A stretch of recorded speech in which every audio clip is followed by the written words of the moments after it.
We're losing everything. The system's gone. Where's IT? Somebody fix this. Maybe I can help. You?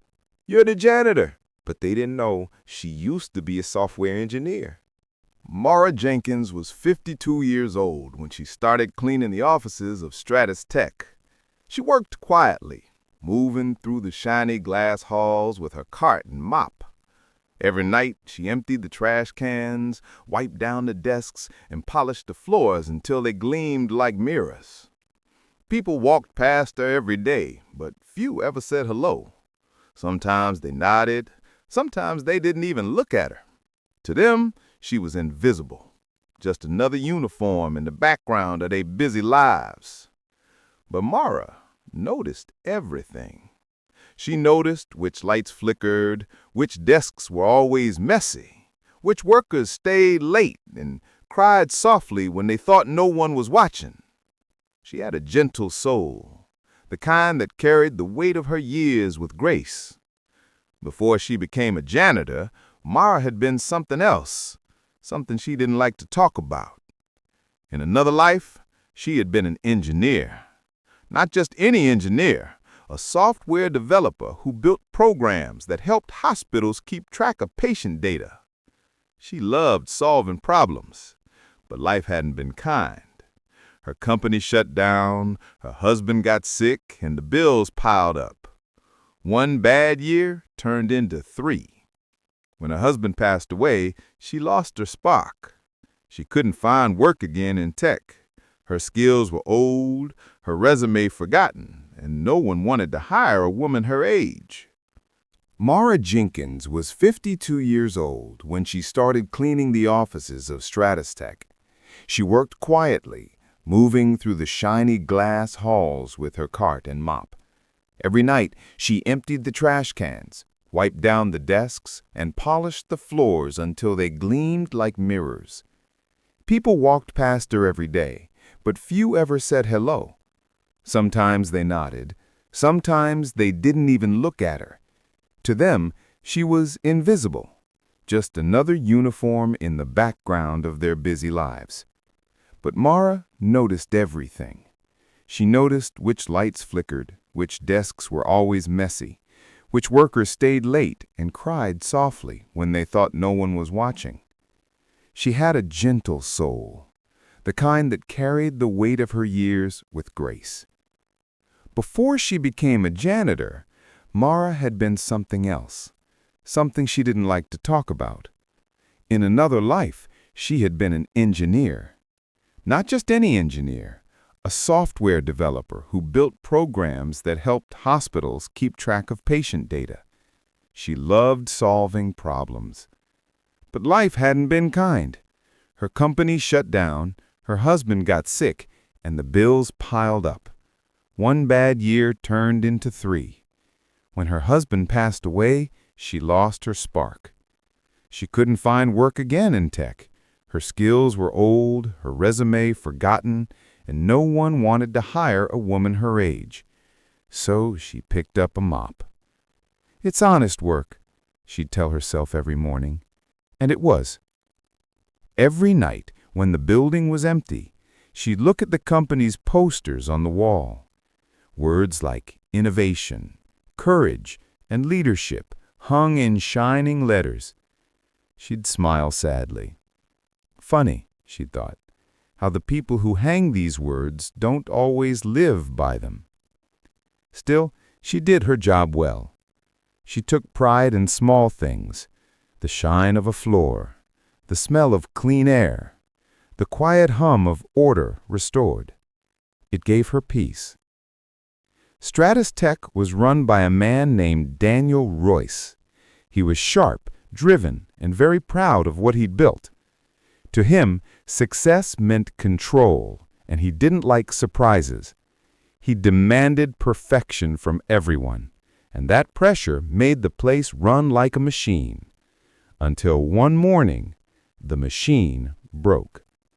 It started with a glitch, then a crash, then silence. Every screen in the office went black at 9:17 a.m. Emails froze, systems locked up, and panic spread like wildfire. "Server down," someone shouted. "We're losing data," cried another.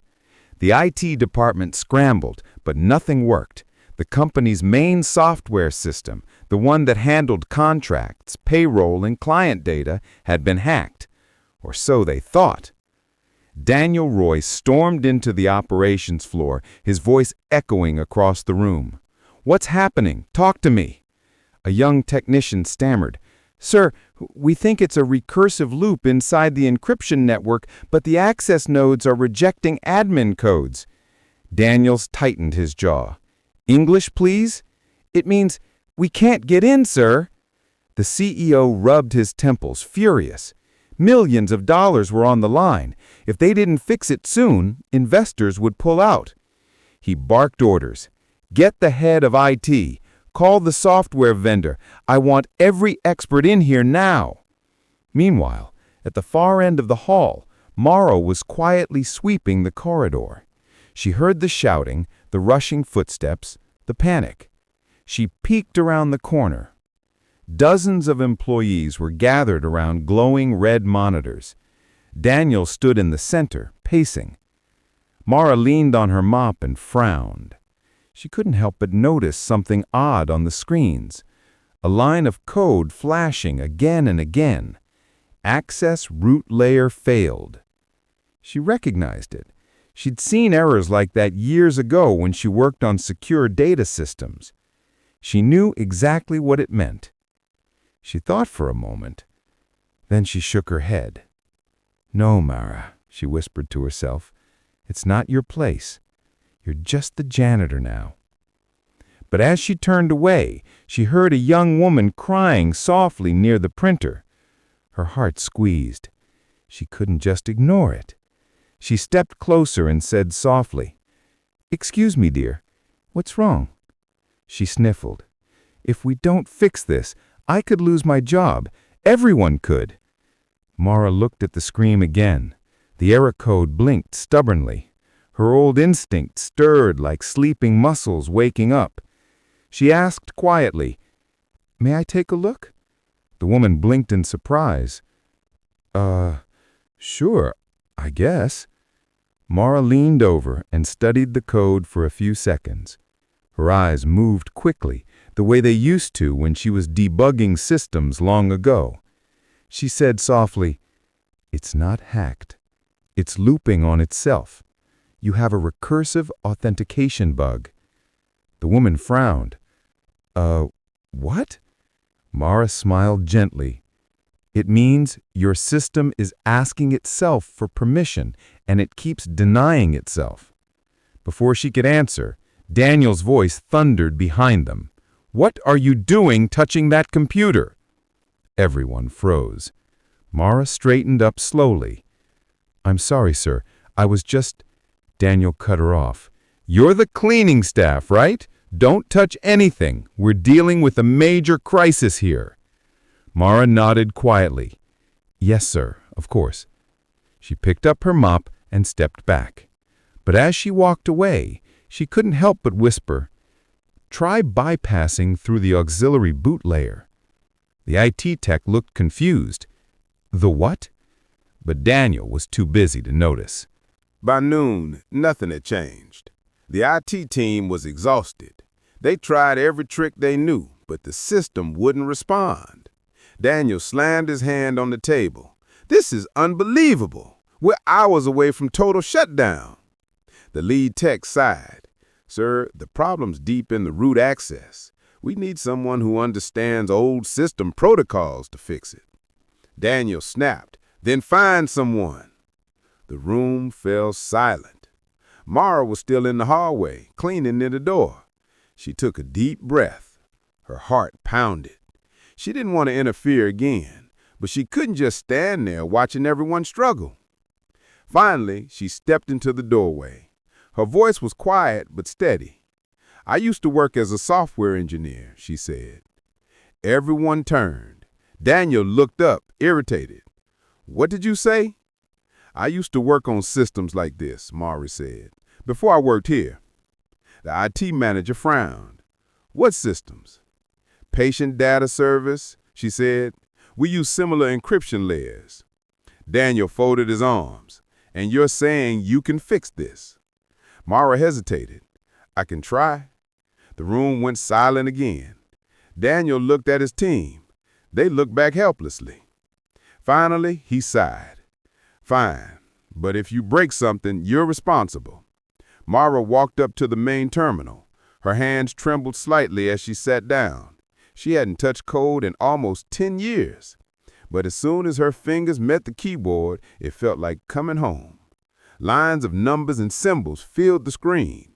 She typed commands quickly, her mind clicking into place like gears in motion. Your system is locking itself out because of redundant admin loops, she explained quietly. She opened a secondary window and began redirecting access routes. See this? You're verifying encryption before initializing the boot layer. That's backward. The IT team watched in awe. Her movements were calm, confident, precise. In a few minutes, she found the corrupted lines. There, she said softly. She tapped enter. The room held its breath. The screen flickered. Once, twice, then the system rebooted. Data filled the monitors again. The red warnings disappeared. It's back, shouted one of the technicians.